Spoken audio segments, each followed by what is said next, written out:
What's up, fight fans? I'm J.Cotto. Welcome to J.Cotto's Fight Page. And today I just want to talk about just standards and hypocrisy within everybody. The fight fan, the sanctioning bodies, the promoters, the refs, the judges. We're going to get into this. And we're going to get into this finally. Simply because there are certain things that are going around that's totally contradicting things. And you just can't be double standard, man. A lot of guys are being double standard, and you'll see exactly what I'm talking about. GGG and Jacobs makes $170,000, and they're calling that solid. Now, there's no hate. Okay?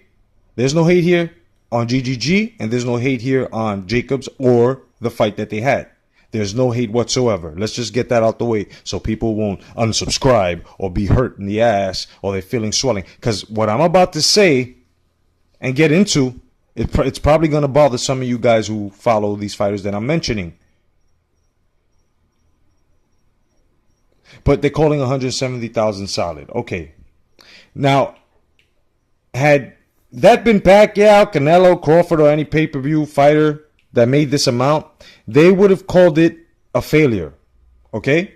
Let's be honest. We heard this before. Now, Pacquiao after Mayweather didn't pass the mark of 180,000. Okay? They called it garbage. I think the only one which was close was possibly the Vargas fight. Not trashing any of them. Now, we have to be fair here. Of course, there will be fanboys who will rant, scream, or voice the love and their opinion for their fighters loudly, very loud.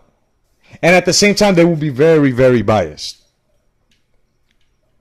Now, the thing that I don't get is, if one speaks of Golovkin lacking, knowing that he really isn't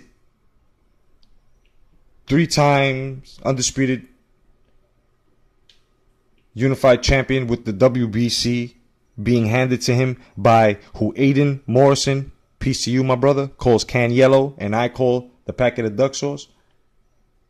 Now, here's a question. Where do you draw the picture of competitiveness here? Where is it? With most of today's fighters, most don't really fight hard for titles, man. Danny Garcia, no hate, but Danny Garcia is a prime example, as they threw Guerrero at him for the vacant welterweight title.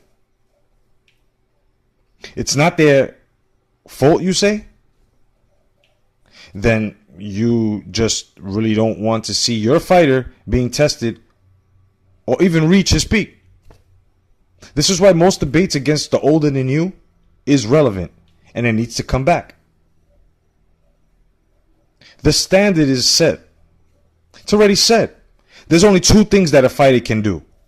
Number 1, surpass feats, and 2, set them. But it's like Bruce Lee said, the doctrine then becomes gospel. The doctrine then becomes gospel. Well, if certain fight fans say or extend their fighter's worth with false legacy claims, then what they say basically in their little bubble, their circle, their world, is supposed to be. Am I right or am I wrong? Doing all of this is just basically depriving themselves from the education of the sport. The new continues to put the new in front of the originators, the path makers, the innovators, without the new proving its worth.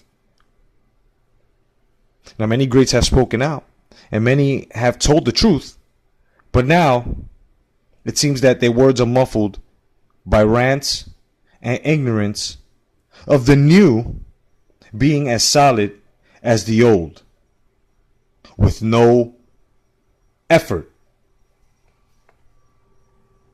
Let me tell you something you already know. The world ain't all sunshine and rainbows. It's a very mean and nasty place, and I don't care how tough you are, it will beat you to your knees and keep you there permanently if you let it. You, me, or nobody is going to hit as hard as life. But it ain't about how hard you hit. It's about how hard you can get hit and keep moving forward. How much you can...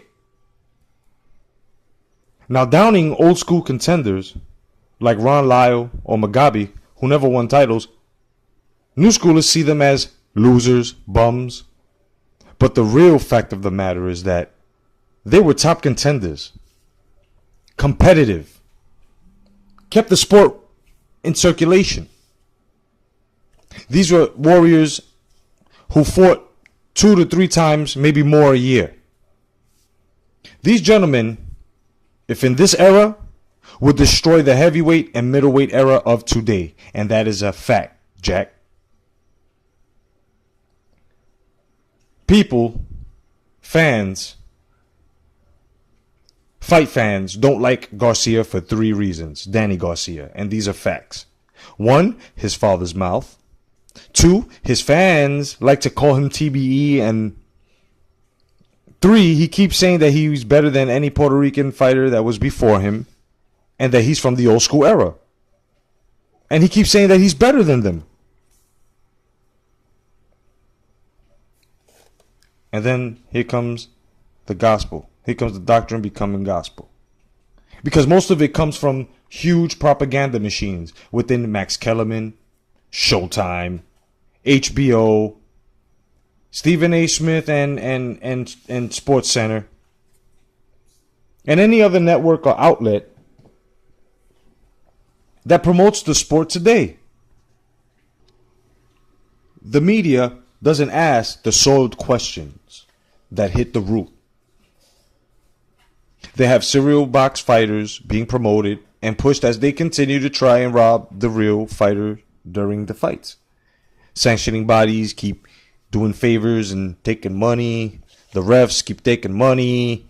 The judges keep taking money, tallying up wrong scores. The promoters pushing people and giving people a step aside money and promoting other fighters on top of and shelving potential within their stables. This all plays a part. And then it trickles down to the fight fan and the casual and especially the fanatics. Here at Hashtag Come Back to Boxing, we are all doing our part to better the sport by doing what we can. Be a boxing fan and not a fanatic. That's all I'm saying. Now we know. And knowing is half the battle.